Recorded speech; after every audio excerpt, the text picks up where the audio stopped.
Meus irmãos, vamos abrir a palavra do Senhor.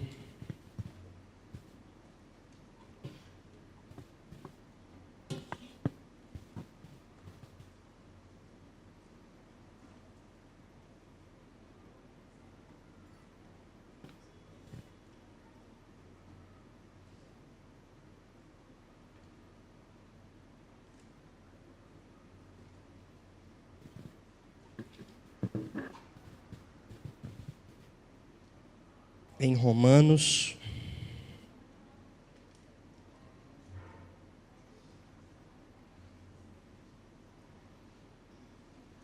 carta do apóstolo Paulo aos Romanos,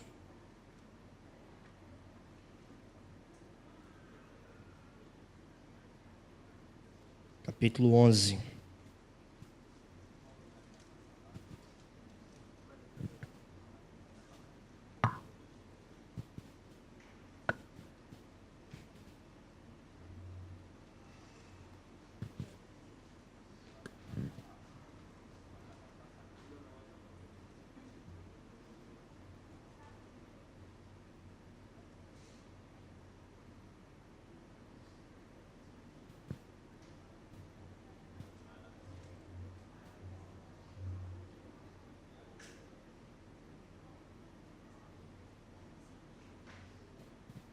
Romanos, capítulo de número 11. Irmãos, nós estamos, como o Júnior falou, estudando a nossa confissão de fé. As doutrinas sistematizadas pela nossa confissão.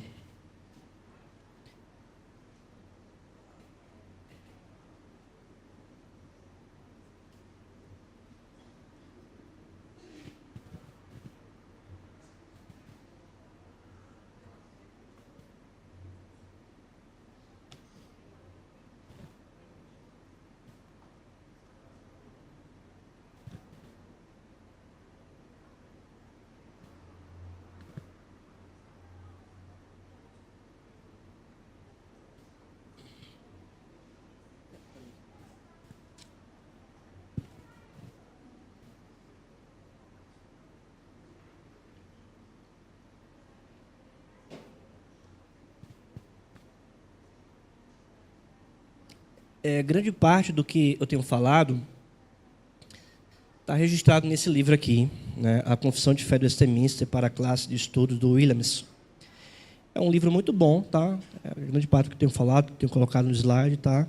Foi retirado desse livro. Não somente desse livro, tá? Às vezes eu coloco uma coisa ou outra, tá? E principalmente da interpretação bíblica, né, do texto, né? Esse livro, infelizmente, não tem na livraria, né? Volta aí, não? Eu acho que não tem, mas... Tem não, né?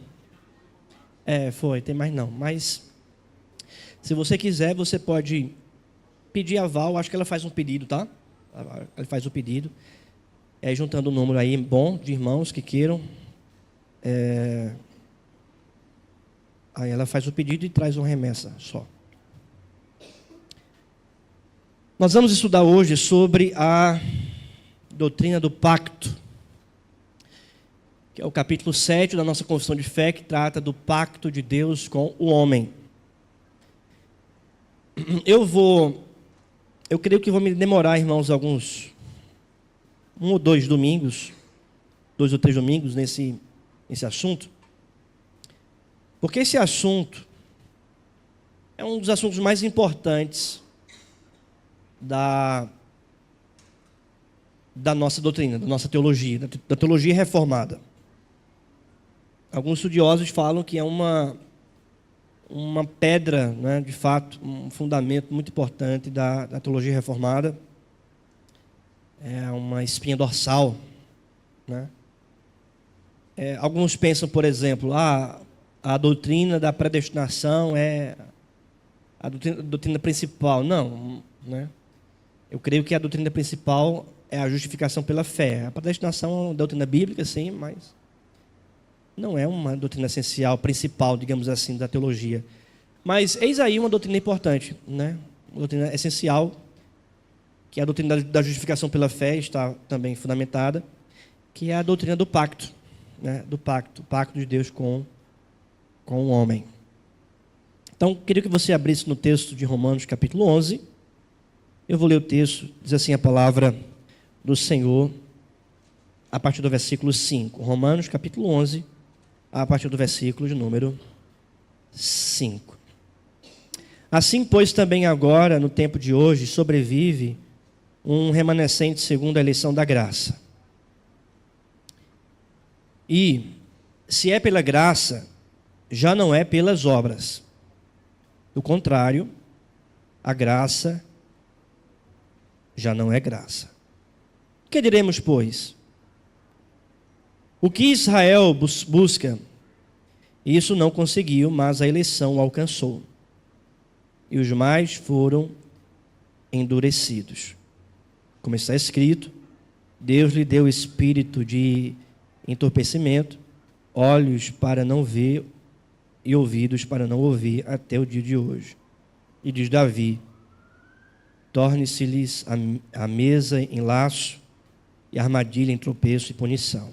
Escurecem-lhes os olhos para que não vejam e fiquem para sempre encurvados às suas costas. Vamos ler todos juntos o versículo 6. Vamos lá? E se é pela graça, já não é pelas obras. Do contrário, a graça já não é graça. Vamos orar. Pai Santo, Pai querido, muito obrigado, Pai, por estarmos aqui para estudar a Tua Palavra. Nos ajuda no entendimento da Tua Palavra, da Tua doutrina, que o Teu Espírito Santo nos ilumine e venha nos instruir nessa manhã. Nós te pedimos assim, em nome de Jesus Cristo. Amém. O apóstolo Paulo, ele tratando sobre obra e graça, ele apresenta um conceito muito interessante, muito importante para a nossa vida, para o nosso entendimento acerca da fé. É que nós não estamos debaixo de um pacto de obras, mas nós estamos debaixo de um pacto de graça. Nós não estamos sob as obras, mas debaixo da graça. É isso que diz Paulo em Romanos 11, 6. E pela graça, ou melhor, e se é pela graça, já não é pelas obras. Do contrário, a graça já não é graça. Ou seja, nós estamos não nas obras, mas estamos na graça. Para nós entendermos o estudo, é importante a gente entender o conceito de graça e obra, tá? Quando a palavra de Deus fala sobre nós não estamos nas obras, ou pacto de obras, ou aliança de obras, ela está se referindo àquilo que nós podemos fazer, uma obra, ou seja, aquilo que nós realizamos. O que é que nós podemos fazer para com Deus? Aquilo que nós realizamos para com Deus, aí estão nossas obras. Então, obra não é apenas caridade, obra de caridade, não. As obras refletem tudo aquilo que nós realizamos para com Deus. Por exemplo, a nossa obediência, vir para a igreja, adorar o Senhor, obedecer os seus mandamentos, ajudar os pobres, contribuir na igreja, com os nossos dízimos e ofertas, a honra que os filhos devem ter com os pais, honrar pai e mãe, como o marido deve tratar a esposa o marido, ou seja, tudo aquilo que nós realizamos refletem as nossas obras. As nossas obras podem ser boas ou podem ser más. Aquilo que nós fazemos da parte de Cristo com fé, obedecendo à lei de Deus, são obras boas. As boas obras. Aquilo que o mundo faz, que não vem de fé, são obras más. São obras más. Paulo diz, em Efésios 2, que nós somos salvos não de obras, para que ninguém se glorie. Não é pelo que eu faço, mas é unicamente pela fé. Pela fé. A graça é diferente. A graça é um favor que nós não merecemos, um favor imerecido. É uma obra que foi realizada por nós e em nós. Quando diz que a salvação não é pelas obras, então quem é que vai fazer a obra por nós? Cristo fez a obra por nós. Então isso é uma graça, é um favor que Deus fez, uma obra que Deus fez que nós não merecemos. Então, a graça é um favor que nós não merecemos, que Deus fez por nós e em nós. E essa graça, portanto, revela a salvação, porque a salvação é pela graça e não pelas obras. É pela graça de Deus, é pelo favor que Deus fez por nós. Então nós vamos entender agora o que Deus realizou para estabelecer esse pacto de obras e estabelecer também o que nós chamamos de pacto de graça. A nossa relação com Deus teve um início. A relação, perceba, irmãos, a relação dos seres humanos com Deus teve um início. Esse início está lá no Éden. E nesse início, então, Deus estabelece o seu pacto com os seres humanos. A partir desse pacto, tudo vai se revelar, tudo vai se desdobrar. A salvação, o que Cristo fez, a justificação pela fé, a partir do pacto. A partir do pacto. Vamos olhar para a nossa confissão, vamos entender o que a nossa confissão diz. Primeira seção do capítulo 7, do pacto de Deus com o homem. Tão grande é a distância entre Deus e a criatura, que embora as criaturas racionais lhe devam obediência como seu Criador, nunca poderiam fluir nada dele como bem-aventurança e recompensa, senão por alguma voluntária condescendência da parte de Deus, a qual foi ele servido significar por meio de um pacto. O que a nossa confissão está dizendo é o seguinte, que não tem, hipótese alguma, como a criatura que foi criada por Deus estabelecer uma aliança com Deus.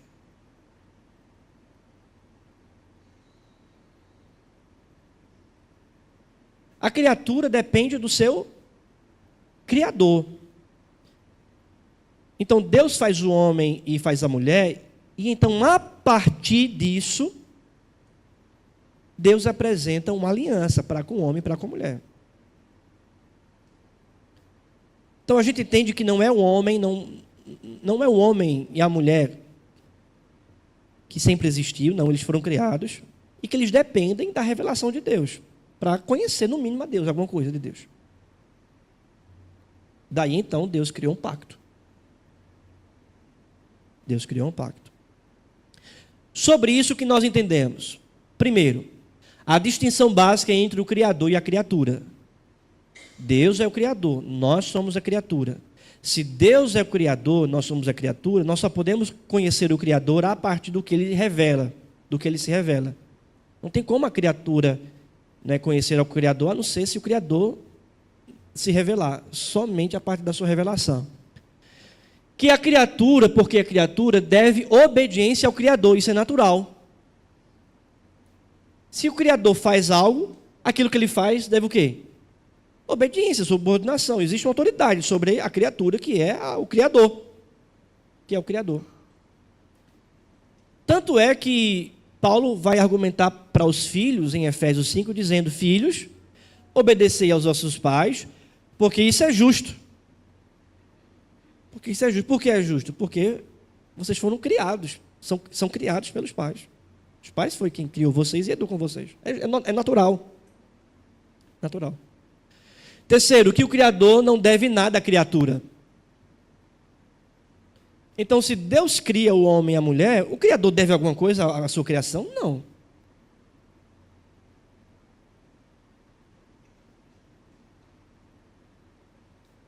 Entende? Isso é um ponto importante.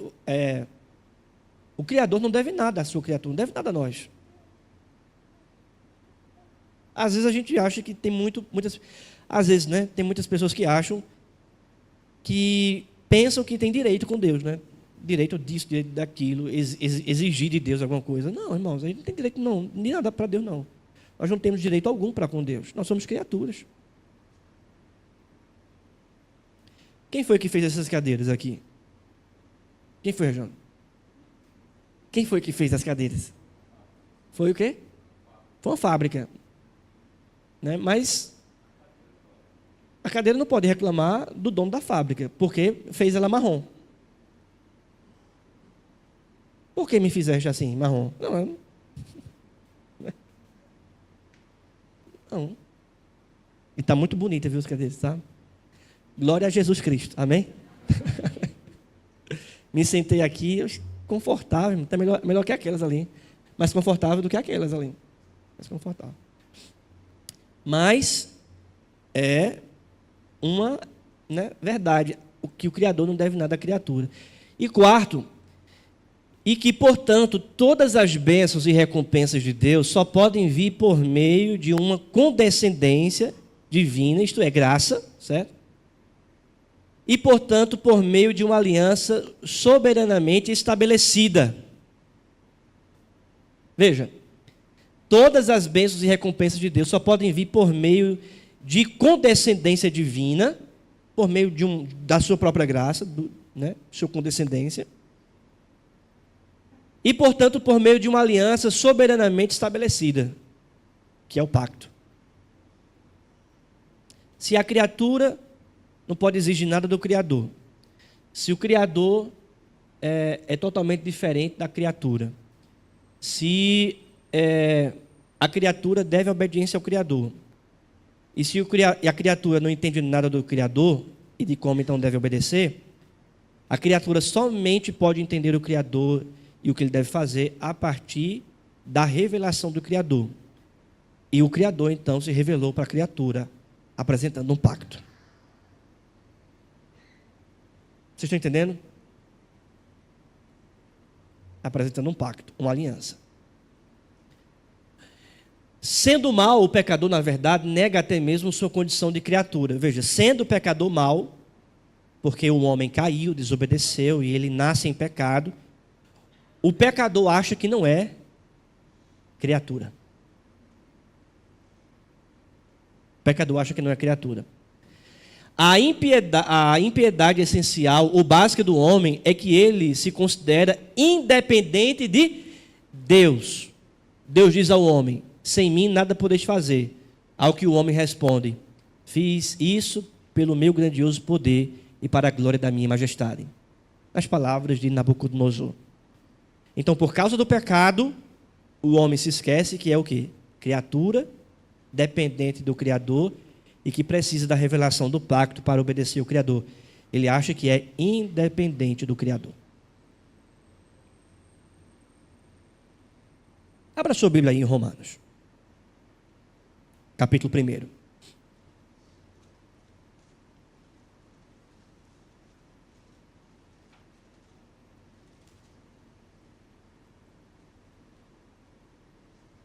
Romanos capítulo 1. Versículo 18 em diante. A ira de Deus se revela do céu contra toda impiedade e perversão dos homens que detêm a verdade pela injustiça. Versículo 19. Porquanto o que de Deus se pode conhecer é manifesto entre eles, porque Deus lhes manifestou. Porque os atributos invisíveis de Deus, assim como o seu eterno poder, como também a sua própria divindade, claramente se reconhecem desde o princípio do mundo, sendo percebidos por todas as coisas que foram criadas. Tais homens, portanto, são indesculpáveis. Versículo 21. Porquanto, tendo conhecimento de Deus, não o glorificaram como Deus, nem lhe deram graça. Antes tornaram-se nulos em seus próprios raciocínios, obscurecendo-lhes o coração insensato, inculcando-se por sábios, tornaram-se loucos e mudaram a glória de Deus incorruptível em semelhança da imagem do homem corruptível, bem como de aves, quadrúpedes e répteis. O que é que Deus está dizendo aqui por meio de Paulo? Que a criatura não reconheceu o Criador e que por esta razão eles estão debaixo da ira de Deus. Versículo 18. E que eles passam então a adorar não o Criador, mas a própria criatura, tornando-se sábios pela insensatez do seu próprio coração. independentes de Deus. Onde é que isso vai desembocar? Naquilo que nós chamamos, né? Depravação total, onde é que isso vai levar? Para a perversão. Versículo 24. Por isso Deus entregou os homens à imundícia, pelos desejos do seu próprio coração, para desonrarem o seu corpo entre si, pois eles mudaram a verdade de Deus em mentira, adorando e servindo a criatura em lugar do Criador, o qual é bendito eternamente. Amém. Por causa disso, os entregou Deus às paixões infames, porque até as mulheres mudaram o modo natural de suas relações íntimas por outro, contrário à natureza. Semelhantemente, os homens também, deixando o contato natural da mulher, se inflamaram mutuamente em sua sensualidade, cometendo torpeza, homens com homens, e recebendo em si mesmo a merecida punição do seu erro. Adoram a criatura, adoram a si mesmo, acham que são independentes de Deus.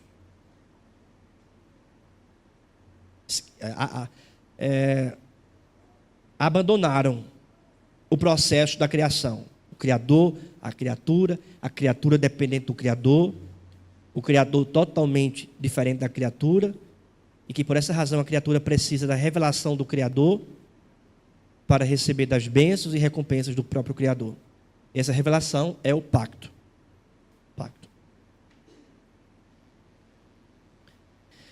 Às vezes tem sido costume, né, mesmo nas igrejas reformadas, escrever um pacto como um acordo entre duas ou mais pessoas. Vamos fazer um pacto. Então a gente tem um acordo. Só que na revelação não é assim. Nessa maneira de descrever, existe pelo menos um perigo de sugerir que Deus e os homens são partes iguais na disposição do pacto. Então, se Deus estabeleceu um pacto com o homem, então, se a gente pensar dessa forma, então parece que um homem tem partes iguais com Deus e os dois estabelecem uma aliança, mas não é. Como se cada um concordasse com termos soberanamente impostos pelo outro. A verdade, porém, é que tão grande é a distância entre Deus e a criatura, que não podemos cogitar devidamente tais pensamentos. Isso é tão verdadeiro no que diz respeito ao pacto das obras, quanto no caso do pacto da graça. Quando Deus estabeleceu um pacto com Adão e Eva no Éden, estabelecendo a sua aliança com seu povo, Adão e Eva, eles não eram iguais a Deus. Eles dependiam do pacto. A criatura depende do pacto. De fato, o pacto das obras também era essencialmente uma questão da graça. Da graça de Deus.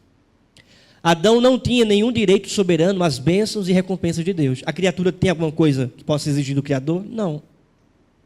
Então, o fato de Deus se revelar para Adão e Eva já é uma graça, porque Deus poderia muito bem não se revelar. Muitas vezes é inconscientemente assumido que Adão, sendo justo, tinha algum direito inerente de exigir de Deus. Mas a Escritura diz: se és justo, que lhes dás, ou que recebe ele da tua mão? Mesmo que o homem pudesse dizer que fez toda a vontade de Deus, ainda seria um servo inútil, pois fez apenas o que era o seu dever.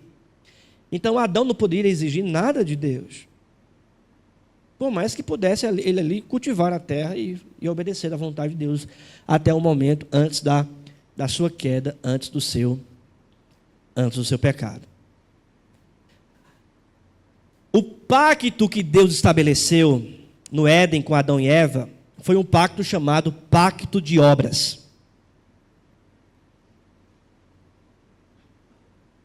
Um pacto de obras. Isso quer dizer que não havia graça? Não. Porque o fato do próprio Deus se revelar e estabelecer um pacto com o ser humano, se inclinar para o ser humano dizendo: vocês vão me obedecer e vão ter vida, mas se desobedecerem vão morrer. Mesmo apresentando assim esse elemento das obras, ainda assim foi um pacto gracioso. Porque Deus se revelou e Deus quis apresentar as bênçãos para o povo por meio dessa obediência. Deus poderia muito bem não fazer, mas Deus quis fazer. É por essa razão que um pastor americano, um teólogo reformado, servo de Deus, né, homem de Deus, chamado Palmer Robertson, escreveu um livro intitulado O Cristo dos Pactos. Livro muito bom. Ele sugere, ao invés de chamarmos pacto de obras, chamarmos pacto da criação. É uma sugestão. Não que o pacto de obras, né, esteja errado, não, mas ele acha melhor entender como pacto da criação, porque ainda assim nas obras havia graça de Deus sendo revelada. Por outro lado, o Williamson, né, defendendo o argumento da nossa confissão de fé, ainda acredita que seja melhor chamado pacto de obras, considerando que ainda existe graça no pacto de obras. Entretanto, o elemento daquilo que o homem pode fazer é um elemento essencial nesse pacto. Lembra do que Deus disse para Adão? Se você comer do fruto, você vai morrer. Então Deus exige uma obra de Adão, uma obediência pessoal e perfeita de Adão. Porque se ele erra naquilo, ele morre. Ele morre. Vamos ver o que diz a nossa confissão. Segunda seção. O primeiro pacto feito com o homem era um pacto de obras. Nesse pacto foi a vida prometida a Adão e nele a Adão e nele a sua posteridade, sob a condição de perfeita obediência pessoal. Você obedece, você vai ter vida. Você obedece, vai ter morte. A nossa confissão chama esse pacto de obras. Pacto de obras. Terceira seção, a nossa confissão explica. O homem, tendo se tornado, pela sua queda, incapaz de vida por esse pacto, o Senhor dignou-se fazer um segundo pacto, geralmente chamado o pacto da graça. Nesse pacto, ele livremente oferece aos pecadores a vida e a salvação por Jesus Cristo, exigindo deles a fé nele, para que sejam salvos, e prometendo dar a todos os que estão ordenados para a vida eterna o seu Espírito Santo para dispô-los e habilitá-los a crer. O que é que a nossa confissão está explicando? Olhe para mim aqui, vou explicar. Deus estabeleceu primeiramente um pacto de obras com Adão e Eva, nossos primeiros pais. A vida era prometida por meio da obediência. Eles falharam, desobedeceram. Então, no pacto vem a morte. Quebraram o pacto, quebraram a aliança. Então, Deus, pela sua misericórdia, estabeleceu um novo pacto. O que nós chamamos, e a Bíblia chama, de pacto da graça. A aliança da graça. E nessa aliança da graça, Deus, então, fará tudo aquilo que o homem foi incapaz de fazer no pacto de obras. Para que, por meio desse favor imerecido, essa obra que Deus fará no homem, e por meio do homem, e representando o homem, o ser humano, então, que foi eleito por Deus, vai se tornar habilitado a crer pelo seu Espírito, e então será salvo por causa da graça que o atingiu, que o alcançou. O pacto da graça. Eu não sei se está dando para entender.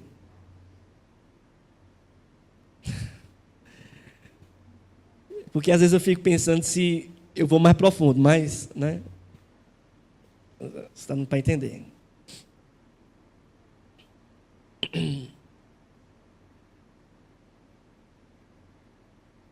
Veja o que diz a nossa confissão. Irmãos, os teólogos da nossa confissão são surpreendentes, sensacionais. Você quer estudar teologia? Leia a primeira confissão. A primeira coisa é essa, leia a confissão. Ah, pastor, eu quero estudar teologia, quero ir para o seminário, fazer teologia. Você já leu a confissão? O melhor livro teológico que tem. Olha, o homem tendo se tornado pela sua queda incapaz de vida por esse pacto, porque o homem caiu. Que queda é essa? É o pecado. Quando a gente fala a queda do ser humano, a gente está se referindo à primeira desobediência, ao primeiro pecado. Eles desobedeceram e comeram do fruto. Quando a gente fala sobre a queda dos nossos primeiros pais, estamos se referindo ao pecado que fez com que a morte e o pecado entrasse na humanidade e na criação. Então, o homem se tornou incapaz de receber a vida por meio desse pacto, porque ele quebrou. O Senhor dignou-se, né, fazer um segundo pacto. Então, o Senhor quis realizar um segundo pacto. Já que o homem é incapaz do primeiro pacto de receber vida, então Deus vai fazer um segundo pacto. Geralmente chamado de pacto da graça. E nesse pacto, Deus livremente, oferece aos pecadores a vida e a salvação por Jesus Cristo. Então, nesse segundo pacto, os pecadores vão receber a salvação e a vida por causa de quem? De Jesus Cristo. Mas por que Jesus Cristo? Porque é o único capaz de cumprir e que cumpriu o pacto das obras.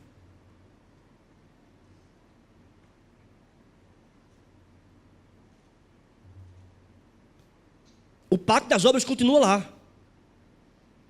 Para a graça chegar, a justiça tem que ser satisfeita. Então Cristo vai cumprir o pacto de obras, para estabelecer uma nova aliança, um novo pacto com pecadores. Exigindo deles a fé nele para que sejam salvos. Exigindo apenas o quê? Fé. Essa fé é uma obra? Não. É um dom de Deus. E prometendo a dar a todos os que estão ordenados para a vida eterna o seu Espírito Santo, para dispô-los, habilitá-los a crer. Veja, prometendo dar a vida eterna àqueles que foram destinados à vida eterna, né? E habilitá-los a crer. É graça mesmo, do começo ao fim. É graça existencial, é graça para todo lado. Porque o fato de alguém crer é porque Deus o habilitou a crer. É porque Deus abriu as escamas dos olhos para enxergar Cristo. É porque o pecador morto em seus pecados não pode levantar a mão, mas Deus dá um novo fôlego de vida e ele consegue professar, levantar a mão e crer no Senhor Jesus. Vamos entender o melhor conceito. O primeiro pacto foi um pacto de obras. A graça de Deus foi vista nesse pacto quando a vida foi prometida a Adão, sob a condição de obediência perfeita e perpétua. A queda, no entanto, deixou o homem completamente incapaz de cumprir as condições desse pacto. Com isso, Deus misericordiosamente instituiu um novo pacto chamado pacto de graça. Ambos os pactos eram graciosos, irmãos. Lembre-se disso, tá bom? Ambos os pactos eram graciosos. Mas o segundo merece com razão ser chamado por esse nome, porque o próprio Deus provê a obra exigida para cumprir as condições do pacto pelo qual o seu povo é salvo. O pacto de obras sem graça tinha, Deus se revelou, Deus prometeu dar vida, ele não tinha nenhuma obrigação de fazer isso, mas Deus quis, Deus fez. Mas o pacto de graça é melhor chamado nesse termo, porque Deus, além de revelar, ele faz aquilo que você não pode fazer, para lhe conceder vida. Quais são os elementos do pacto? A árvore da vida estava no meio do jardim. O primeiro elemento é esse. Né? Deus colocou a árvore da vida que estava no meio do jardim. Do mesmo modo, esta árvore, né, é do conhecimento do bem e do mal, da qual Adão foi proibido de comer sob pena de morte. Claramente mantida diante dele. Portanto, estava a alternativa de obediência e vida e desobediência e morte. O Senhor exigia obediência perfeita e pessoal, uma vez que a menor infração de sua vontade era ameaçada com morte, porque os elementos de uma aliança estão assim presentes. O apóstolo Paulo levanta a situação hipotética de que se o homem guardasse todos os mandamentos de Deus, ele receberia a recompensa de vida. Então, você percebe os elementos apresentados ali no Éden. Deus coloca uma árvore, né, da vida e diz, vocês não podem comer. Coloca a árvore do conhecimento do bem e do mal e fala, não podem comer dessa árvore, não podem comer do fruto, porque no dia em que vocês comerem, certamente vocês vão morrer. Vocês devem me obedecer. Estabelece, então, os termos da aliança, a consequência da quebra da aliança, e o resultado se a aliança for mantida. É mais ou menos quando acontece num voto de casamento, onde o homem promete algo, a mulher promete algo, se quebrarem os votos, há também ali as consequências, e também se mantém nos votos, há também as recompensas. A grande diferença é que nós não somos iguais com Deus, nós somos uma criatura totalmente dependente da sua revelação. E glória a Deus pelo pacto de obras, entende? Ainda bem que ele se revelou e mostrou como a gente deve viver. E aí você tem os termos da aliança, os termos do pacto. Deus apresenta a sua vontade. Ele apresenta a sua lei. O homem se compromete. Ele apresenta os termos, os elementos. E a consequência da quebra desses termos. E a recompensa de obediência aos termos. Eu sei que alguns irmãos estão levantando a mão, tem algumas perguntas, eu vou deixar para o final, tá? Porque talvez a sua pergunta já vai ser tirada. A sua dúvida já vai ser tirada. A designação pacto de obras tem o mérito de focalizar o elemento preciso que distingue o pacto do outro. A saber, o fato de que as obras obedientes do homem foram condição estabelecida pelo Senhor naquele pacto para a concessão do seu dom gracioso da vida. Também identifica a questão exata em que a diferença desse pacto com o pacto da graça deve ser vista, pois, como diz o apóstolo Paulo, se somos salvos pela graça, então não é mais por obras, o texto que lemos. Caso contrário, a graça não é mais graça, mas se for por obras, então não é mais por graça, do contrário, a obra não é mais obra. Igualmente ao pacto das obras, o pacto da graça foi imposto soberanamente por Deus. Deus não consultou o homem para ver se ele gostaria de tal pacto, e assim, com o consentimento do homem, o instituiu. Não, Deus não consultou o homem, ele consultou apenas a si mesmo. O pacto da graça era um acordo entre Deus, não era entre Deus e o homem, mas entre o próprio Deus, entre as pessoas da atividade. No pacto das obras, o homem não consegue ser salvo, então Deus estabelece um novo pacto. Mas estabelece um novo pacto com o homem? Não, ele estabelece um novo pacto com ele mesmo, para salvar o homem. Para salvar o homem. Então veja, Deus Pai concordou em dar seu Filho. Cristo concordou em dar sua vida em resgate por muitos. E terceiro, o Espírito Santo concordou em fazer a aplicação real dessa redenção àqueles a quem o Pai havia escolhido. É o que, Fred?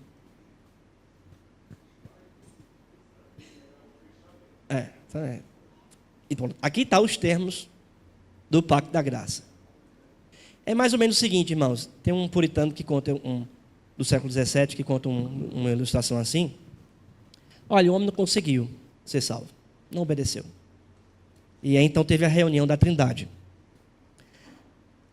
Então vamos estabelecer um novo pacto. Eu escolho esse povo para amar, eu vou amar esse povo. Eu vou amar. Mas então a justiça e a verdade se apresentam. E eles falam, olha, você não pode fazer isso, porque eles pecaram, eles merecem a morte.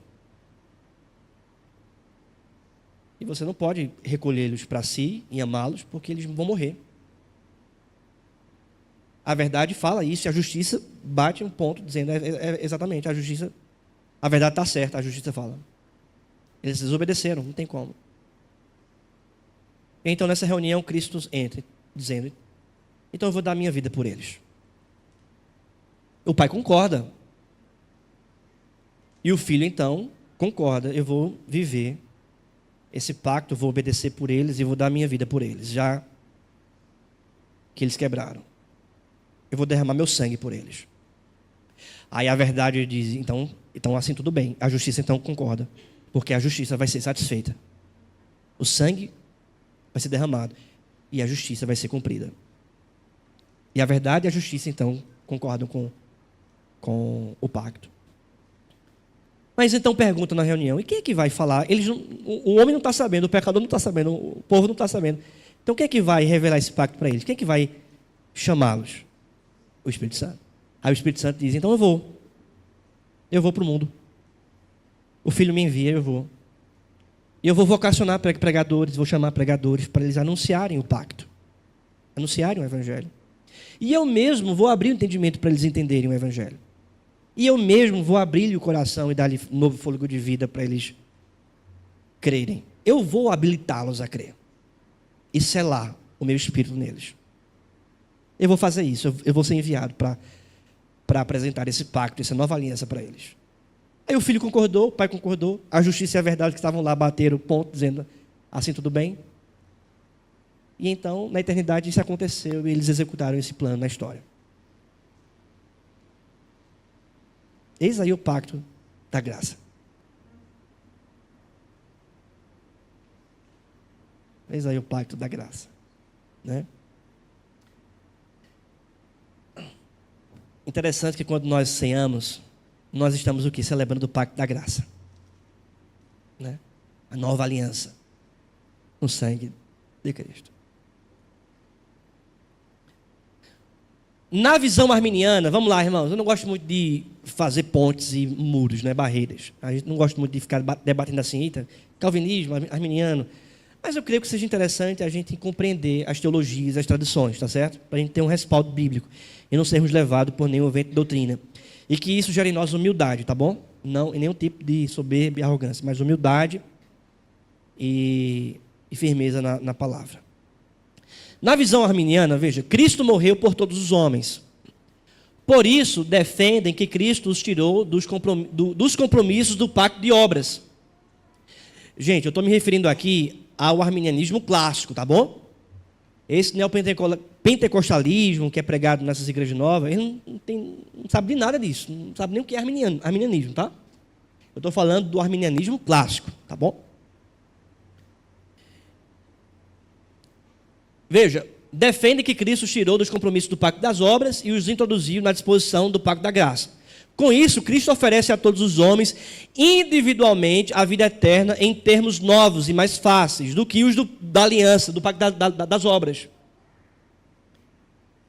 Deus exigiu obediência completa e perpétua a toda a lei, no caso de Adão, mas agora ele exige apenas que os homens cumpram as condições, muito fáceis, de fé e arrependimento e obediência evangélica.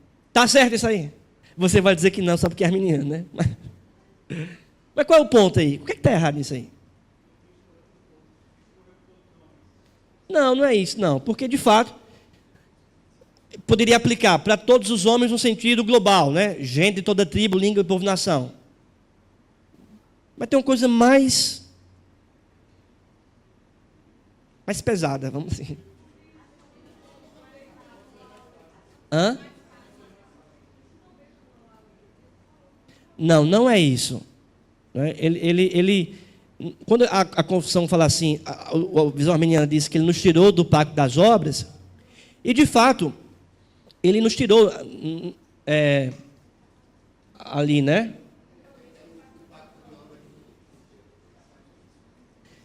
Pronto, aí está a questão aqui. Porque, veja, ele cumpriu o pacto das obras, anulando, de uma certa forma, esse pacto e as consequências do pacto das obras em nós. Ele nos tirou desse pacto de obras. Mas a grande questão é que, quando a visão arminiana diz assim, ele morreu por todos e exige de você fé e arrependimento, e somente assim você será salvo, porque é uma obra mais fácil, se torna o quê? Obra. Se torna obra. A fé e o arrependimento se tornam obras. Que depende do homem. Se eu ter fé, aí eu vou ser salvo. Eu tive, eu realizei, eu me arrependi, entende? É mais fácil do que cumprir toda a lei. É mais fácil do que cumprir toda a lei. Mas ainda é algo que nós realizamos.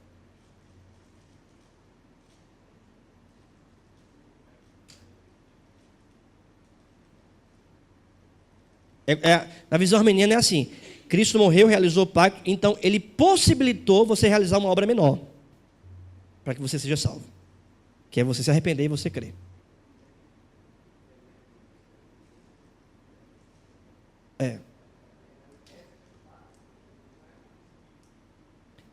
Veja, ela não é ela caminha para um resultado, mas ela não é um resultado, ela é uma ação de Deus. O melhor termo é esse, uma ação de Deus. A fé e o arrependimento não é uma produção do nosso coração, mas é uma produção de Deus, é uma ação de Deus em nós.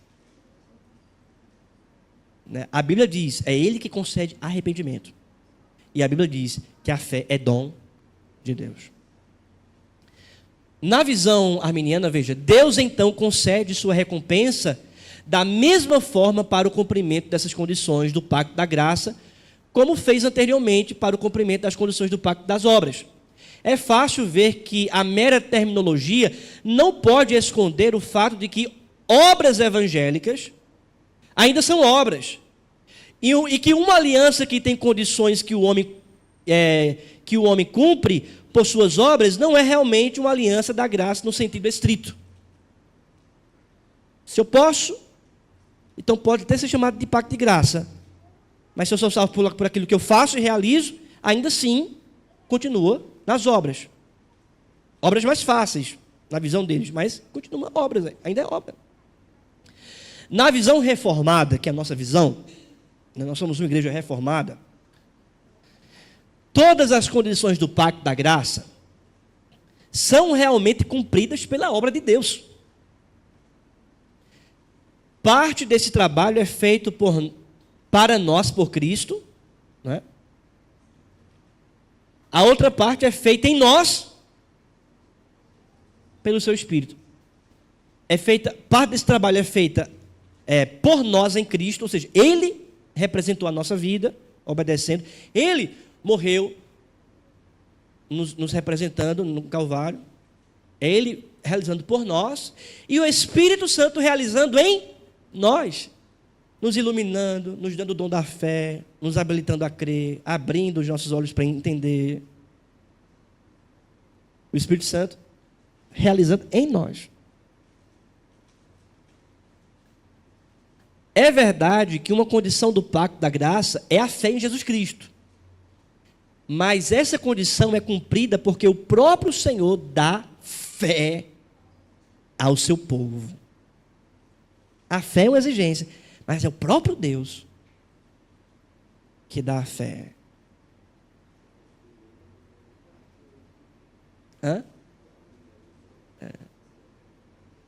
E eu entro com o quê? O armeniano pergunta. Eu entro com o quê? A gente entra com o quê? Com gratidão a Deus, somente. Veja só, eu vou terminar com isso. Gente, é um assunto tão precioso, porque eu fico sempre falando para minha esposa. Eu vou terminar uns 20 minutos antes. Para dar mais tempo para o povo perguntar, para sair cedo da igreja. Mas eu nunca consigo. Eu nunca consigo, mas abra sua Bíblia em Efésios.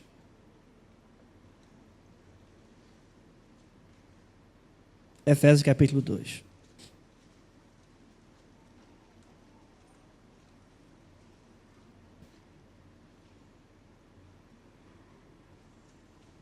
Veja o pacto da graça aí estabelecido.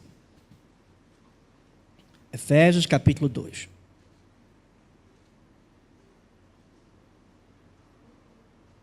Ele vos deu vida, estando vós mortos em vossos delitos e pecados. Estávamos mortos porque quebramos os termos do pacto das obras,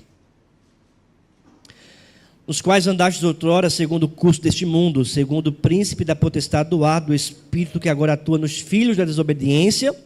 Versículo 3. Entre os quais também todos nós andamos outrora segundo as inclinações da nossa carne, fazendo a vontade da carne, dos pensamentos, e éramos por natureza filhos da ira, como também os demais. Paulo diz que nós estávamos mortos. Como é que essa morte se apresenta? Fazendo a vontade da carne, do mundo e do diabo. O cara pode se achar vivo indo para a academia 4 vezes na semana, mas se vive para si mesmo, ele está morto em seus delitos e pecados. Mas, versículo 4, veja o que Deus faz. Pacto da graça. Mas Deus, sendo rico em misericórdia, por causa do grande amor com que nos amou, e estando nós mortos nos nossos delitos, nos deu vida juntamente com Cristo, pela graça sois salvos. E juntamente com Ele nos ressuscitou e nos fez assentar nos lugares celestiais em Cristo Jesus. Veja, Cristo ressuscitou, nós ressuscitamos juntamente com Ele. Cristo foi assunto aos céus, subiu aos céus. Nós estamos seguros na salvação, estaremos na eternidade, nos lugares celestiais. Versículo 7. Para mostrar nos séculos vindouros ao quê? A suprema riqueza da sua graça. É para mostrar a riqueza. Veja, não existe, é como se o apóstolo Paulo estivesse pensando nas melhores palavras que pudesse engrandecer a graça.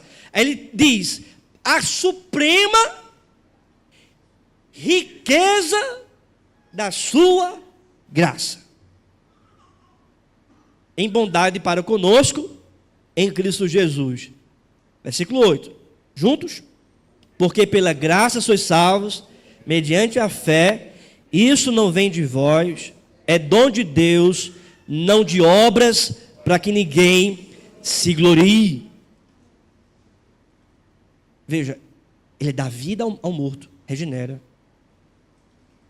O Espírito Santo ressuscita esse pecador, sela no coração. Ele tem que ter fé, aí ele tem que ter fé para ser justificado, tem que ter fé em Cristo.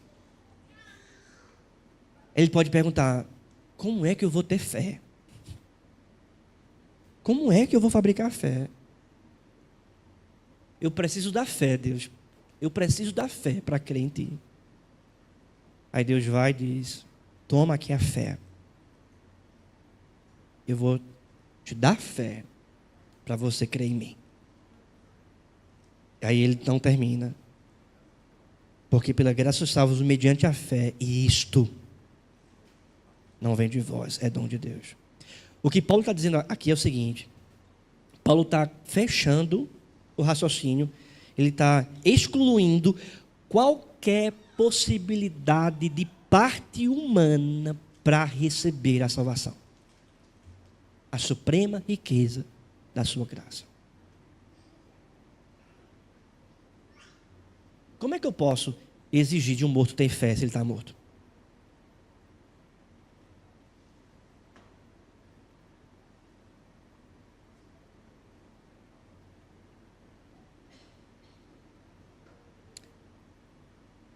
A fé é um dom de Deus, é Deus quem dá.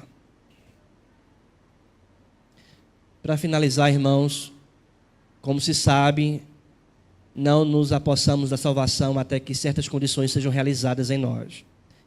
Devemos nos arrepender e exercer fé em Cristo para possuir a salvação que Ele garantiu para nós. Mas isso não pode ser chamado de condicional. No sentido arminiano, que possui de fato o mesmo caráter essencial do pacto de obras. Eu faço um acento aqui, tá, agudo? É condicional apenas no sentido de que depende de certos efeitos da obra do Espírito Santo nos corações dos eleitos do pecador. É condicional no sentido de que só depende do Espírito Santo por fé e arrependimento no coração do pecador.